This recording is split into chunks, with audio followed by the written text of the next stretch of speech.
देखो बंधुओं, इस दंडकारण्य में भगवान का दो स्त्रियों के साथ मिलन हुआ है। एक तो सुपर्णखा के साथ में और दूसरा शबरी जी के साथ में। ये जो सुपर्णखा है ये बाहर से जो है सुंदर दिखाई दे रही है, लेकिन इसका अंदर जो है वो कपट भरा हुआ है। लेकिन जो शबरी है वो ऊपर से कुरूप है, परंतु उनके भीतर पवित्रता भरी हुई है। एक प्रभु को वासना से पाना चाहती हैं और एक प्रभु को साधना से पाती हैं। एक के पास आसक्ति है तो एक के पास विरक्ति है। और प्रभु जो है वो दुष्टों को प्राप्त नहीं होते, भगवान तो उसको प्राप्त होते हैं जहां निर्मल मति होती है, जहां निर्मल भक्ति होती है। यहां पर ये जो सुपर्णखा है ये माया का रूप धारण करके तुम सम पुरुष न मोसम नारी।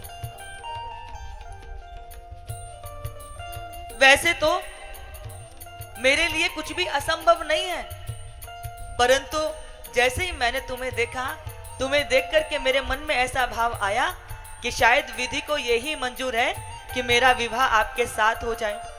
प्रणय निवेदन किया है। अब जब प्रणय निवेदन किया तो प्रभु राम ने सुपर्णखा की तरफ नहीं देखा,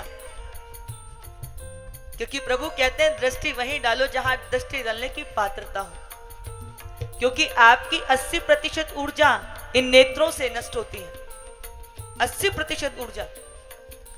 और बंधुओं, जब भी आप किसी गंदी वस्तु को देखते हैं, गंदे स्थान पर जाते हैं, तो जो आप आंखों से देखते हैं उसका आपके मन मस्तिष्क पर बहुत प्रबल प्रभाव पड़ता है। इसलिए आजकल आपने विद्यालय में देखा है कि प्रोजेक्टर से पढ़ाई होती है।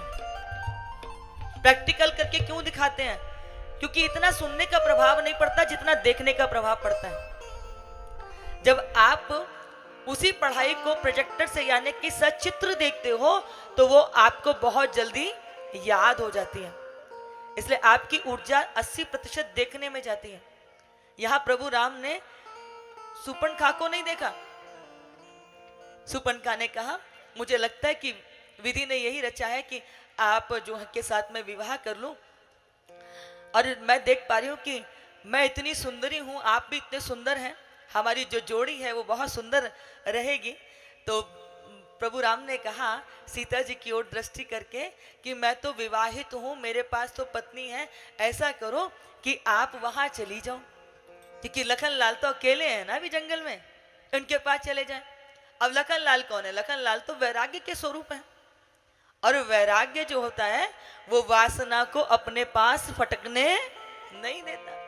लखन लाल कहते हैं भैया मैं तो सामने जो खड़े हैं ना इनका दास हूं, और तुम तो महारानी बनने योग्य हो, मुझ दास से विवाह करके तुम्हें भी सेवा करनी पड़ेगी, इसलिए बेहतर यही होगा, अच्छा यही होगा कि तुम जाओ उनके पास चले जाओ, वो सर्व समर्थवान है।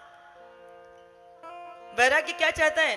वैराग्य चाहता है कि तुम ज्ञान की शरण में जाओगे तो तुम्हारे ऊपर जो ये माया का पर्दा है ना, जब जीव ज्ञान की शरण में जाता है तो माया दूर हो जाती है। इसलिए बार बार लखन लाल उसको ज्ञान की शरण में भेज रहे हैं।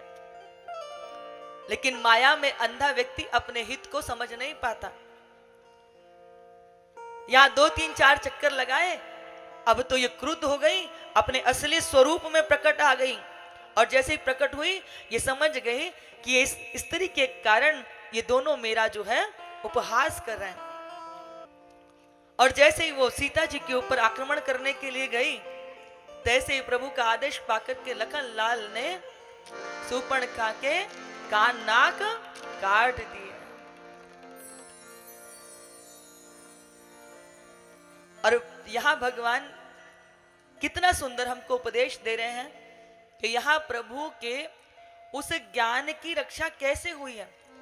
बोले जब तक व्यक्ति के जीवन में भक्ति रहती है तब तक व्यक्ति के जीवन में पतन नहीं होता।